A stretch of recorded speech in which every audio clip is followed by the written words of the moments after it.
I'm going to tell you some things you really want to know in my walkers today. I'm going to tell you what's happening, give you a little background, I'll give you my opinion, as usual, as somebody that's been there, done that for many years. I'll give you a brief of my history. I have a business background, have a retire early lifestyle. I got called out of the acquisitiveness, you know, always more mentality that ruins a lot of men. And if we give a biblical perspective in a lot of cases, not always, it's not a preaching channel, but we do give that because it is the source of all knowledge and wisdom. And if you don't acknowledge that, it's okay. You can still listen to my videos and watch. You can still get a lot out of them. But if you're going to click out over it, that's okay too. But that's what my channel is. And so let's see how it's coming along. Oh, hey, look at that. Looks like it's ready. What do you think?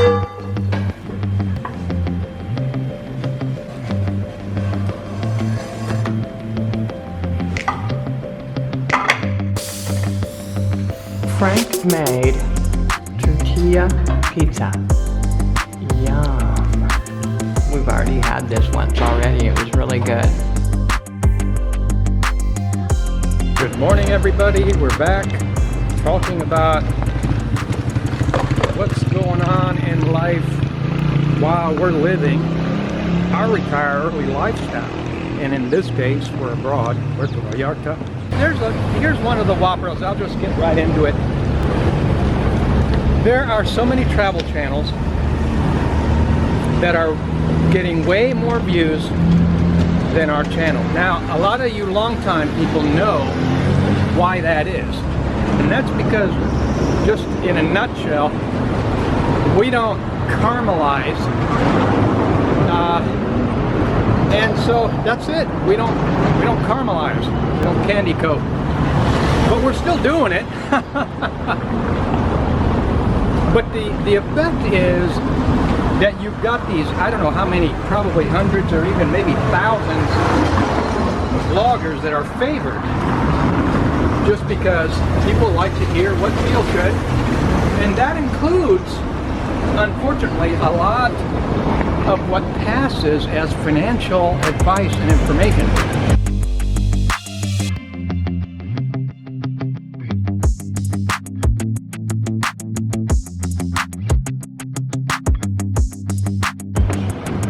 I started out as a young man out of high school, got a few jobs, decided that's all I needed for the 9-to-5 thing.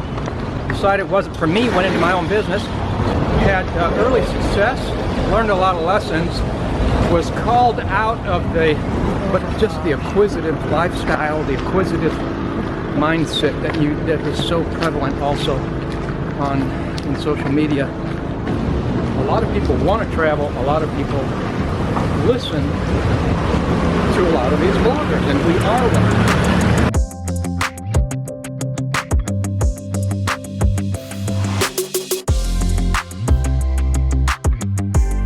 People are starting to lament. One of the things they're lamenting is we've been saying this for years. People need to get the other side of the story.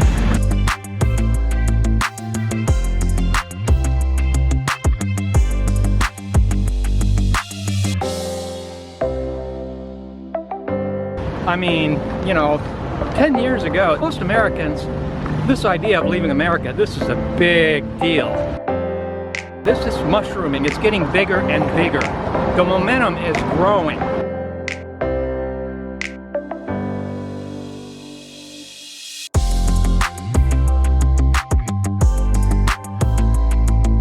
It isn't.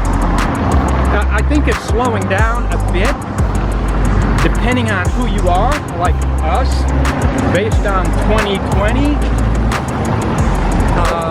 that's kind of slowing it down a little. I started talking about people are lamenting only listening to one blogger, like for people that want to move to Ecuador, they only listen to at the time, the top most famous bloggers because they have the most followers and they say the nicest things about everything. And isn't everything just wonderful?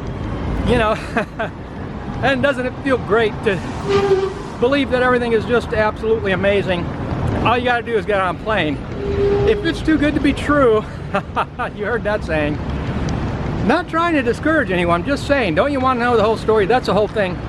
People lamenting, bloggers now, only listening to one other blogger. So you gotta diversify and listen to bloggers that don't sound the same. Because if they sound the same and they're just doing the same thing, there's hundreds or thousands of those, and you really aren't learning anything. And the commenters are no better because it's just a Pied Piper, you know. But anyway, I want to get on that train.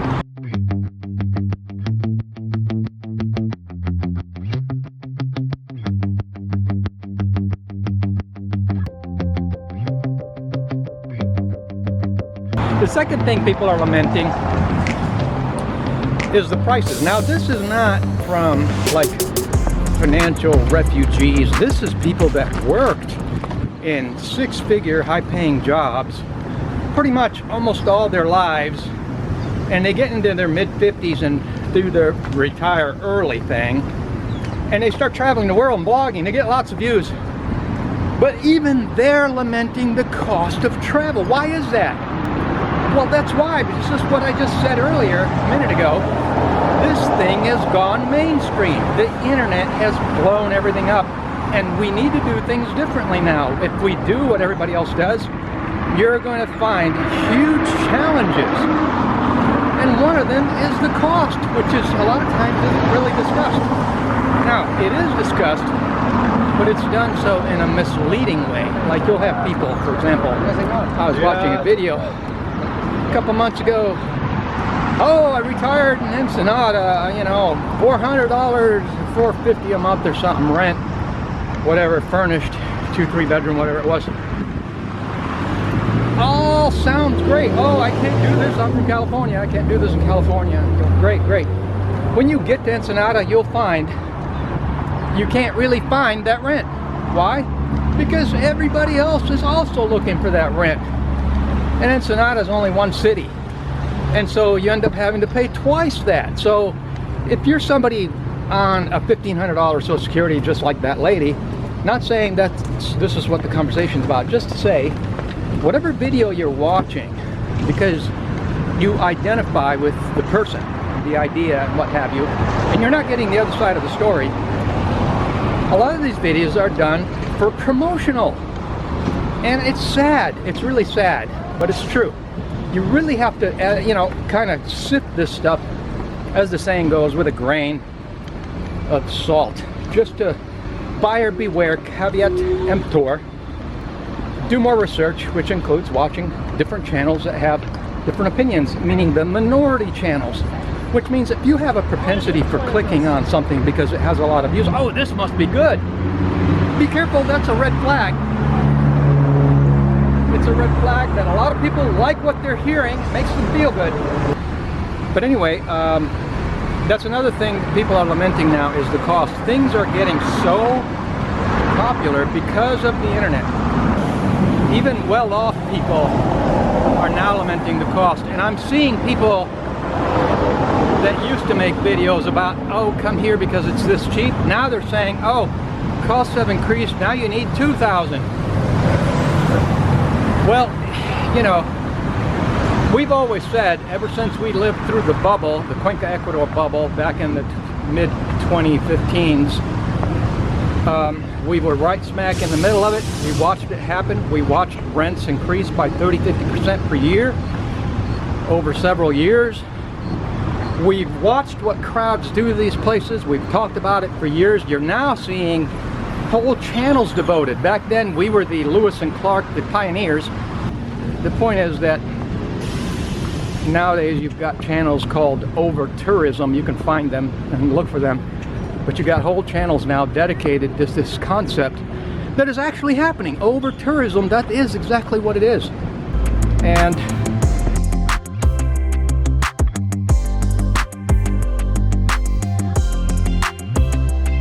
my next whopper, platforms like Airbnb are totally structurally designed to stick it to you.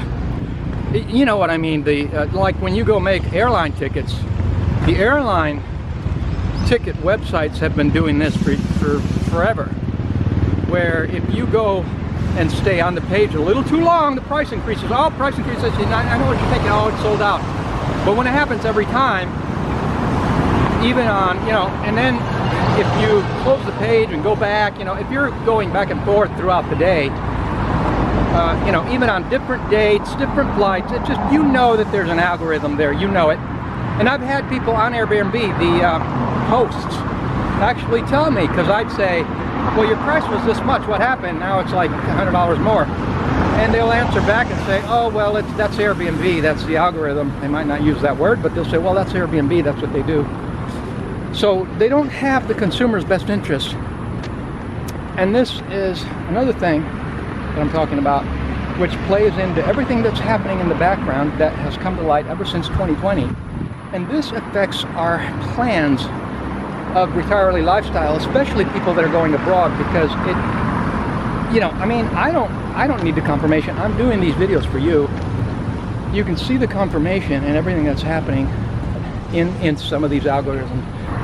You've got the Airbnb algorithms, you've got the airline algorithms, all these algorithms. You've got these popular bloggers now lamenting the cost of travel. They didn't used to do that before. It was always about how cheap it is.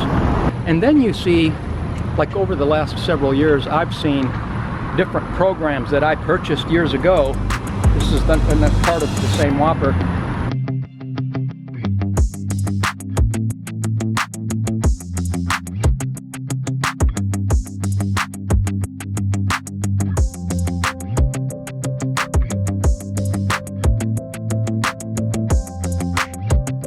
I purchased years ago several software programs that are very useful, make my life a lot easier.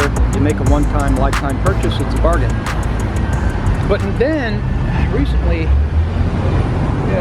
they change their policies. You go in there to use it and it's like, oh, you're restricted, you have to upgrade. You go to upgrade and it's like, well, you have to pay monthly, and you go to pay monthly and it's exorbitant monthly prices. This is not like a little bit. This is like exorbitant amounts. All of these things that we need to be looking at and saying, because our solution is decentralization of our entire life, not just finances. And so I'm bringing up all these ideas to say, look, it's happening. It is happening. It isn't going to happen. It's happening now. And so this is something we have to reckon with and admit. And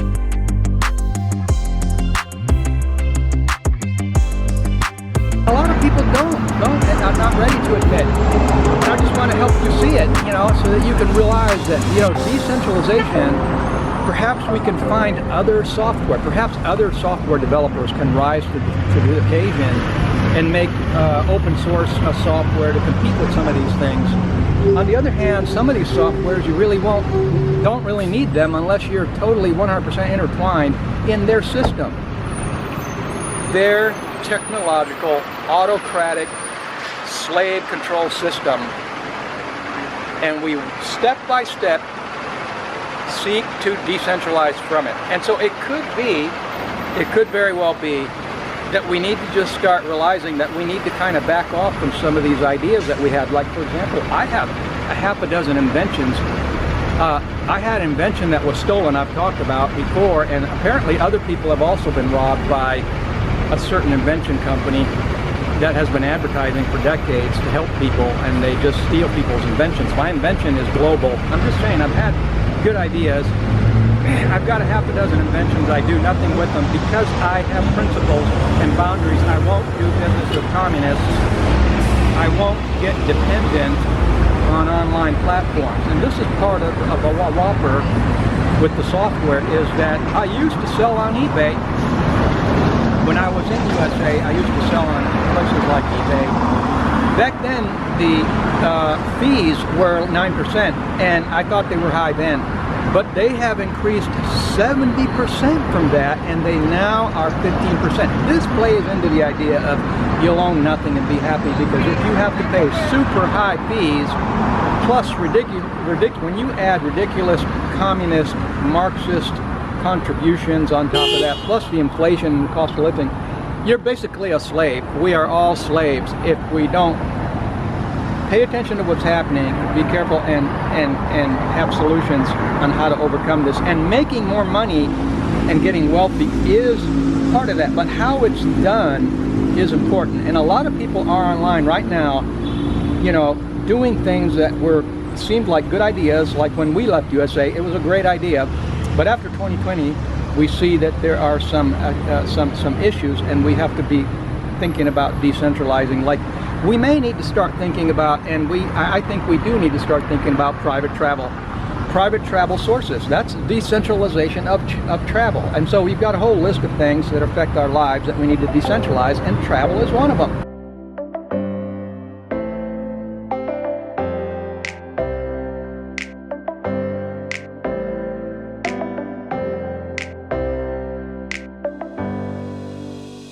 If we want to still be able to be mobile and move. And another strategy might be that we may have to, I'm giving you some solutions here. So I don't want to just present problems, I also want to come up with solutions. And the solution, as I see it, is a decentralization. And decentralization of travel. We may want to, a lot of people are leaving the USA. The Democrats want to raise taxes on the well-off and the wealthy in order to continue paying Social Security. Well, a lot of the wealthy are leaving. I don't know if you've noticed, but they're leaving.